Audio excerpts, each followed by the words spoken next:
চিকিৎসক সংকটে খুঁড়িয়ে খুঁড়িয়ে চলছে ঝিনাইদহের মহেশপুর 50 শয্যার উপজেলা স্বাস্থ্য কমপ্লেক্স। বন্ধ সব ধরনের অপারেশন, হয় না এক্স-রে, আল্ট্রাসোনোগ্রাফি। বেশিরভাগ সময় উপসহকারী কমিউনিটি মেডিকেল কর্মকর্তা চালাচ্ছেন জরুরি এবং বহির্বিভাগ। অন্যান্য ক্ষেত্রেও রয়েছে চরম জনবল সংকট। যেখানে একসময় মাসিনে গড়ে 14 থেকে 18টি সিজার করা হতো, সেখানে 5 মাসের বেশি সময় হয় না কোনো অপারেশন। অযত্নে পড়ে আছে লেবার ওয়ার্ডের অপারেশন থিয়েটার। একই অবস্থা অন্যান্য বিভাগেও।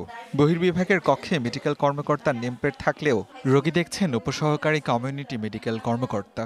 বেহাল জরুরি বিভাগও, ল্যাবে হয় না এক্স-রে, আল্ট্রাসোনোগ্রাফি। এমন অসংখ্য সংকটে ঢুকছে ঝিনাইদহের মহেশপুর উপজেলা স্বাস্থ্য কমপ্লেক্স। এই স্বাস্থ্য কমপ্লেক্সে প্রতিদিন গড়ে 350 বেশি মানুষ সেবা নিতে আসে। ভর্তি থাকে 60 জনের বেশি। পদ থাকলেও প্রতিষ্ঠার পর হাসপাতালটিতে যাননি কোনো বিশেষজ্ঞ চিকিৎসক। বর্তমানে 5 মেডিকেল কর্মকর্তা ও 10 উপসহকারী কমিউনিটি মেডিকেল কর্মকর্তা আন্তঃবিভাগ ও জরুরি বিভাগে সেবা দিচ্ছেন।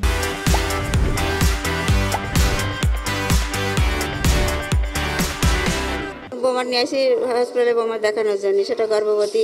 এই হসপিটালে গানি ডাক্তার থাকতে আমাদের কত সুবিধা হইতো। কোনো এমবিবিএস ডাক্তার নেই, আমাদের হার্টের রোগী কিভাবে দেখাবো? মানসিক যে দুর্গতি আর যে সব ডাক্তার আছে ওরা হিমশিম খেয়ে যাচ্ছে। এখানে যদি ভালো সব ডাক্তার থাকতো তাহলে হয়তো আমরা অনেকটা এগিয়ে যেতে পারতাম।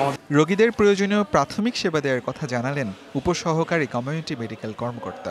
মেডিকেল অফিসার এখন নেই বললেই চলে, যে কারণে আমরা আসলে উপসহকারী কমিউনিটি মেডিকেল অফিসাররা আউটডোরে সেবা দিচ্ছি, যেটার চিত্র আপনারা দেখতে পাচ্ছেন।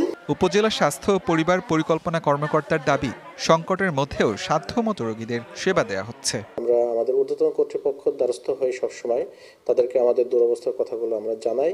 যখনই আমাদের সমস্ত পদের ডাক্তারগুলো যখন অ্যাভেলেবল হয়ে যাবে, আশা করি খুব দ্রুত এই সমস্যাগুলো সমাধান হয়ে আসবে।